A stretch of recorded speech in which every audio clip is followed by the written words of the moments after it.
Guys, कैसे हो आप लोग। आप सभी को मेरा राधे राधे। आप सभी का मेरे चैनल में स्वागत है जिसका नाम है मज़े की पढ़ाई। तो चलो आज हम स्टार्ट कर रहे हैं हमारा जो सीरीज़ है डाइजेशन और एब्जॉर्प्शन का, उसका सेकंड वीडियो है ये। तो चलो हम स्टार्ट करते हैं।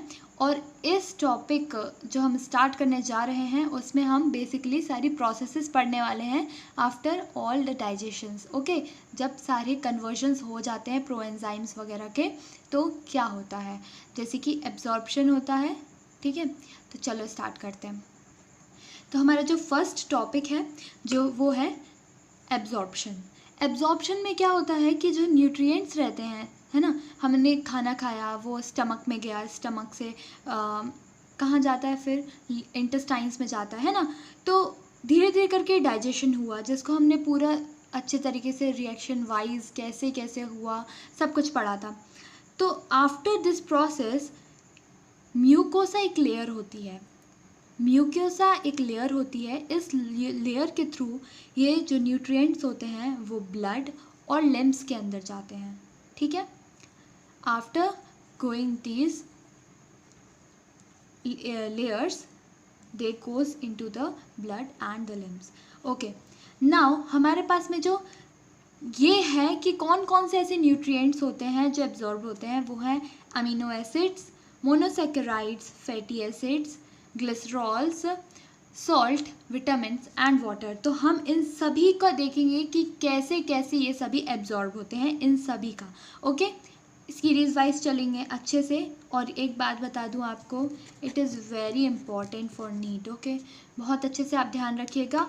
और क्लास 12th क्लास 11th इन सभी के लिए जो भी मैं टॉपिक्स बताती हूँ ये बहुत ज़्यादा इम्पॉर्टेंट है। ठीक है, for both of the classes, तो प्लीज़ ध्यान रखिएगा।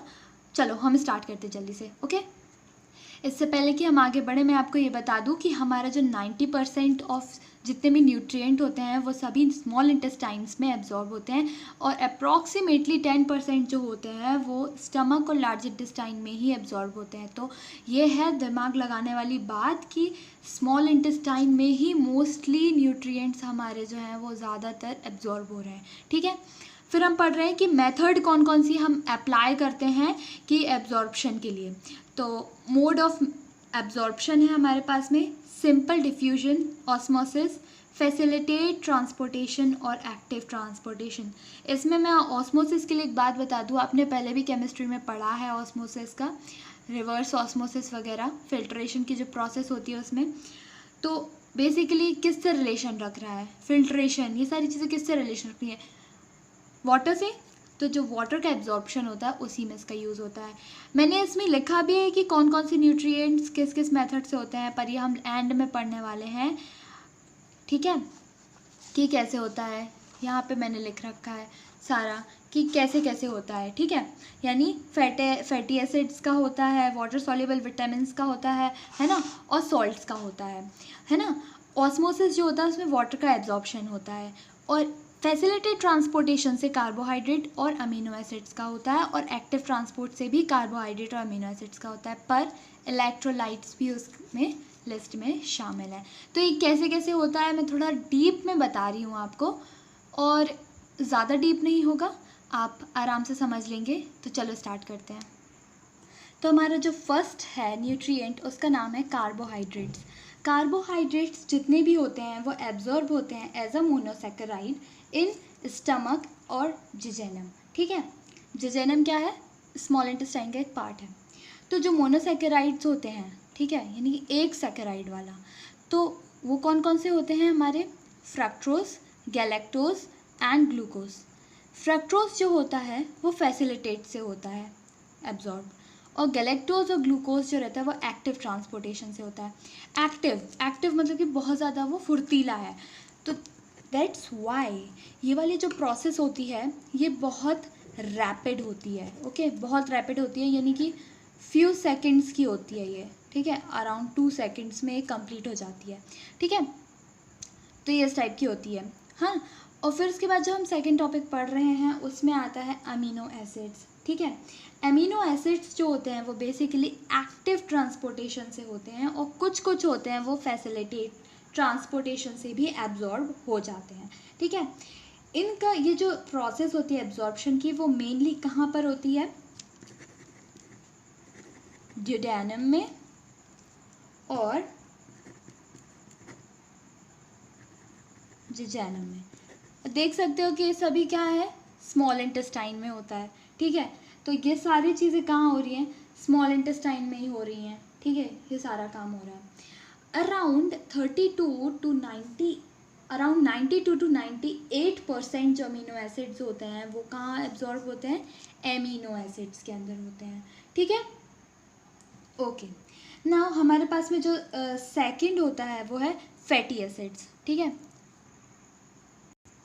फैटी एसिड्स के बारे में आप अच्छे से जानते हो कि जो फैट होता है वो आसानी से नहीं हो पाता है डाइजेस्ट, ओके।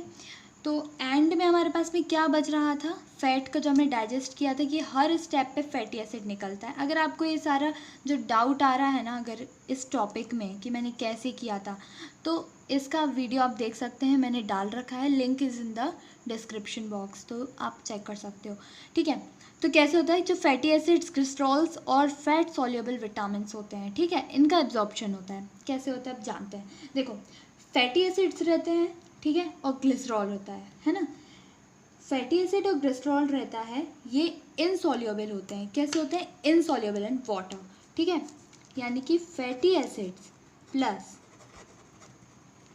ग्लिसरॉल ये कैसे होते हैं, इनसॉल्युबल होते हैं इन वाटर, ठीक है। तो ये तो बहुत मुश्किल वाला काम बन जाता है इनका, है ना, कि कैसे डाइजेस्ट हो।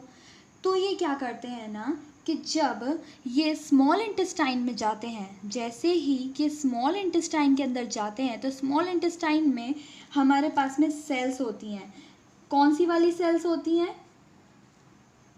हमारे पास में सेल्स होती हैं, वो सेल्स क्या करती हैं, फर्स्टली दे कन्वर्ट करती हैं इंटेस्टाइनल सेल्स। कौन सी सेल्स होती हैं, इंटेस्टाइनल सेल्स, ठीक है। इंटेस्टाइनल सेल्स फॉर्म करती हैं मिसल्स। मिसल्स क्या होते हैं कि ड्रॉपलेट्स होती हैं, एक तरीके की ड्रॉपलेट्स होती हैं जो फर्स्टली बहुत ज़्यादा स्मॉल रहती हैं, ठीक है, बहुत ज़्यादा स्मॉल होती हैं, वाटर सॉल्युबल होती हैं, ठीक है, और विद कैसे बनती हैं, with the help of bile salt and phospholipid, ठीक है, जो कि इंटेस्टाइन ल्यूमेन में प्रेजेंट होती हैं। तो ये सारे कहाँ बनते हैं, इंटेस्टाइन के ल्यूमेन में बनते हैं, ठीक है। इसके बाद क्या होता है, ये जो मेसल्स होते हैं कि जो सेल्स के अंदर जो ER प्रेजेंट होता है, ठीक है, ER प्रेजेंट रहता है, यहाँ पर जाती हैं। यहाँ पर जाके इनका क्या होता है, यहाँ जाकर इनका होता है रीसिंथेसाइज होती हैं ये, ठीक है, रीसिंथेसाइज होती हैं और ये स्मॉल ड्रॉपलेट्स बनाती हैं। क्या कह लो कि स्मॉल मिसल्स बनाती हैं, ठीक है, स्मॉल ड्रॉपलेट्स फॉर्म कर लेती हैं ये, ठीक है। इन्हें हम क्या कहते हैं, इन्हें हम कहते हैं काइलोमाइक्रॉन्स। काइलोमाइक्रॉन्स इनका नाम होता है, काइलोमाइक्रॉन्स कहते हैं, ओके। फिर उसके बाद में क्या होता है, ये जब स्मॉल ड्रॉपलेट्स बन जाती हैं तो इसके बाद में जो बच जाता है, जो बचा कुचा रहता है, वो कहाँ जाता है, वो जाता है लिम्फ्स के अंदर, ठीक है। It goes into the lymph के अंदर जाता है थ्रू लैक्टियल। लैक्टियल क्या होता है, lacteal is basically lymphatic capillaries, okay, confirm है, हो गया है, बहुत अच्छे से समझ में आ गया है, ठीक है। एक बात मैं आपको और बता दूं कि एक short chain of fatty acid जो रहता है ना, वो ब्लड के अंदर भी जाता है through the process of diffusion, ठीक है, ना कि वो लिम्फ के थ्रू जाता है, वो ब्लड के थ्रू सीधे जाता है। तो हम यहाँ लिख देते हैं कि ये ब्लड में भी जाता है, ठीक है, ब्लड में भी जाता है, यहाँ पे लिख देते हैं, ठीक है, स्मॉल चेन। अब इसके बाद में हम जो सेकंड टॉपिक पढ़ने जा रहे हैं वो है absorption of water. Now absorption of water में क्या होता है, एब्जॉर्प्शन ऑफ वाटर जो होता है वो अराउंड 90% जो होता है वो हमारे स्मॉल इंटेस्टाइन के अंदर हो जाता है, ठीक है।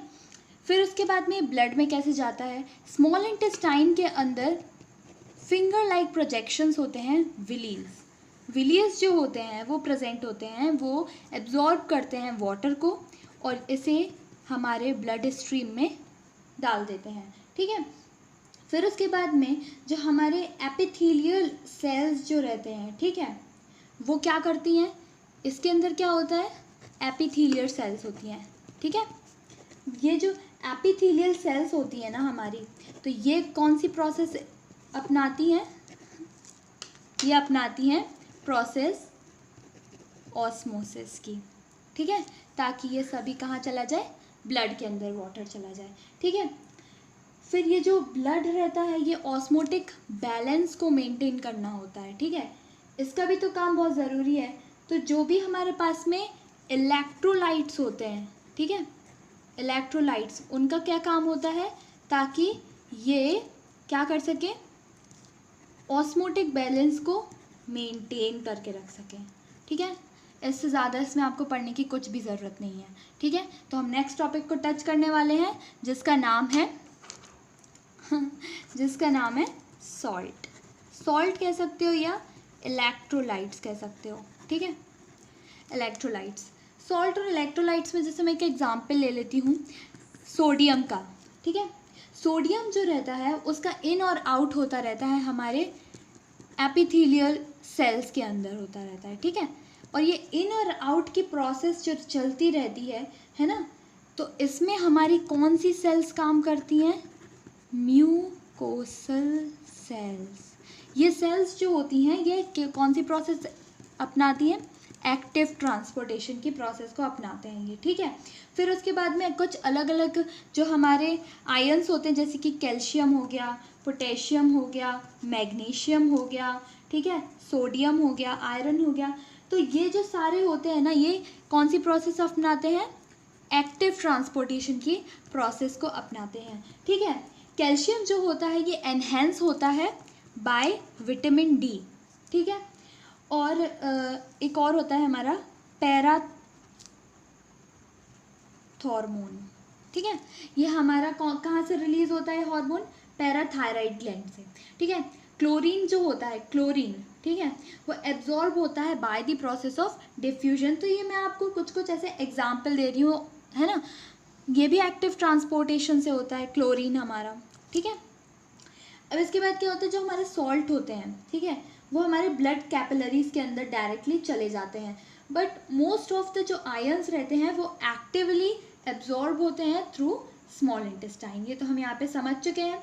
और जो हमारा आयरन होता है ना, आयरन होता है और जो कैल्शियम होता है, ठीक है, ये मेनली जो होते हैं ये लिमिटेड रहते हैं, लिमिटेडली एब्जॉर्ब होते हैं ये ड्यूडेनम में, और कहीं जाके नहीं होते हैं, ठीक है। और जो हमारे सॉल्ट होते हैं बेसिकली कौन से सॉल्ट, बाइल सॉल्ट, है ना, बाइल सॉल्ट जो रहता है ये एब्जॉर्ब होता है इलियम में, ठीक है। और हमारे पास में जो लास्ट वाला जो है वो कौन सा है, एब्जॉर्प्शन ऑफ वाटर सॉल्युएबल विटामिन्स, ठीक है। ये जो विटामिन्स होते हैं ये क्या करते हैं, वाटर में मोस्टली ये सॉल्युएबल होते हैं, ठीक है। जैसे कि हमारे पास में होता है vitamin B complex, vitamin B complex या विटामिन सी या vitamin P. Most of the childrens और students doesn't know about vitamin P.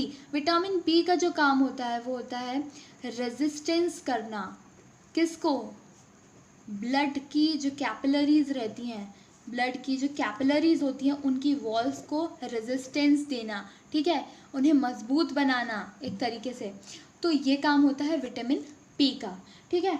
अब ये हम देख लेते हैं कि ये सारी जो विटामिन्स हैं ये किस प्रोसेस से होते हैं हमारे, ये होते हैं हमारे सिंपल डिफ्यूजन प्रोसेस से, ठीक है। और फिर ये डायरेक्टली कहाँ चले जाते हैं, ब्लड के अंदर चले जाते हैं, ठीक है।